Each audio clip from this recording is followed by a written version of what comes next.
پیارے دوستو، السلام علیکم۔ ہمارا آج کا ٹاپک ہے باطن کے سفر کا راستہ کس طرح مل سکتا ہے۔ باطن کا سفر کیا ہے؟ باطن کا سفر یہ ہے کہ آپ نے طے کر لیا ہے کہ میں نے اپنے اللہ سے ملنا ہے، جیتے جی اسے پانا ہے۔ اللہ والے فرماتے ہیں، جس نے جیتے جی خدا کو نہ پایا وہ مر کر بھی خدا کو کیا پائے گا۔ خدا کو اس مادی وجود کے ساتھ ہی حاصل کر کے مرنا ہے۔ اسے پانے کا نسخہ خود خدا نے ہمیں بتایا ہے۔ اللہ قرآن پاک میں اپنا ایڈریس خود دے رہے ہیں۔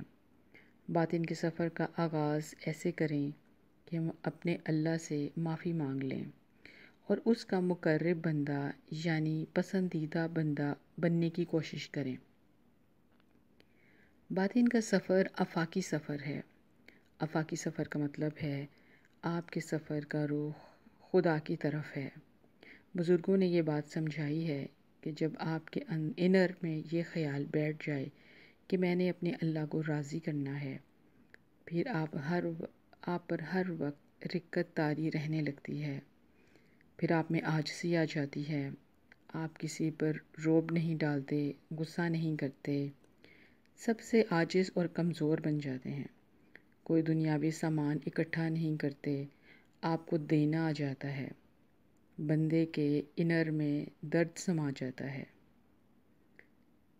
جب یہ خصوصیات کسی میں جمع ہو جاتی ہیں، پھر وہ عظیم انسان باطن کا مسافر بن جاتا ہے۔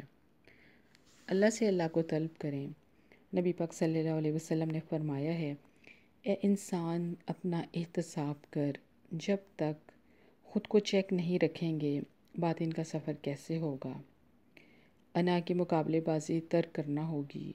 اپنی انا دوسروں کی انا سے نہ بھڑائیں تو آپ کو باطن کا راستہ صاف نظر آئے گا۔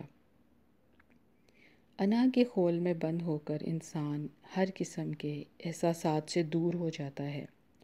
دوستو، باطن کا سفر یا خود شناسی کے عمل میں مصروف رہنے سے بڑا کوئی کام نہیں ہو سکتا۔ نبی کریم صلی اللہ علیہ وسلم نے ہجرت کے وقت فرمایا، جب بندہ برائی چھوڑ کر اچھائی کا ارادہ کر لے، یعنی اپنا رخ اللہ کی طرف پھیر لے، تو یہ وہ سفر ہوگا جو اندر کا ہوگا۔ اس کی کوئی سمت نہیں، یہ انر ہی میں وارد ہوگا۔ اللہ نے فرمایا، اے بندے تو کہیں بھی چلا جا، تجھے کچھ بھی حاصل نہیں ہوگا جب تک تو باطن کا سفر اختیار نہیں کرے گا۔ ناظرین کرام، یہ ضرور سوچیں، ہم کون ہیں، کہاں سے آئے ہیں، ہمیں کرنا کیا ہے، ہماری صحیح سمت کیا ہے۔ اللہ پاک فرماتے ہیں، اے بندے تو من سے مجھے پکار، میں تیرے اندر ہوں، رو تڑپ گریہ زاری کر۔ ناظرین، یہ تو ہمارے پیارے آقا کی بھی سنت ہے۔ آپ اللہ کے حضور اسی طرح گریہ زاری کرتے تھے۔ دوستو، خود شفائی کے کام کو کل پر مت ڈالیں۔ خود شفائی سیلف ہیلنگ ہے۔ خواہشات کم ہوں تو انسان میں کشف کی کیفیت پیدا ہو جاتی ہے۔ اگر ایسا کرنے میں کامیاب ہو جاتے ہیں تو اللہ کی دوستی کے حقدار بن جاتے ہیں۔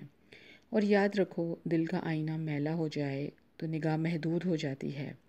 اللہ کے دوستوں کو کوئی غم، پریشانی اور خوف نہیں ہوتا۔ دوستو، جو اللہ کو دور سے جانتے ہیں وہ اسے زور زور سے پکارتے ہیں، اور کچھ جو ذرا قریب سے جانتے ہیں وہ سرگوشی میں باتیں کرتے ہیں، بالکل اسی طرح جس طرح ہم نماز پڑھتے ہیں اور آہستہ آہستہ اسے پکارتے ہیں، اور جو بہت قریب سے اسے جانتے ہیں وہ اس سے ہیبت رکھتے ہیں۔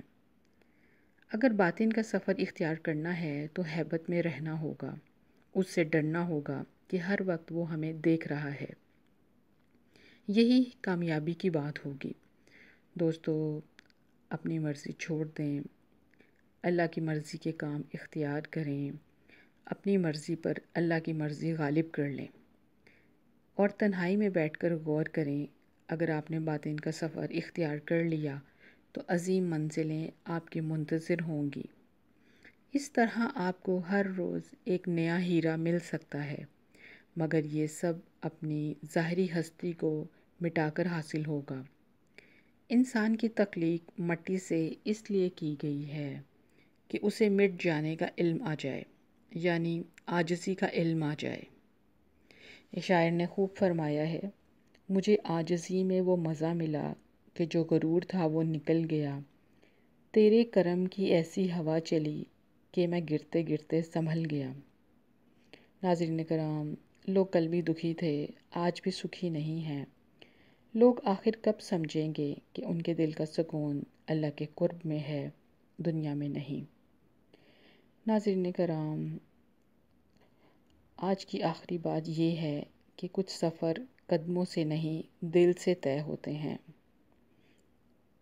اس ٹاپک پہ ضرور غور فرمائیے گا۔ اس کے ساتھ اجازت چاہتی ہوں، انشاءاللہ کسی نئے ٹاپک کے ساتھ۔ اللہ حافظ۔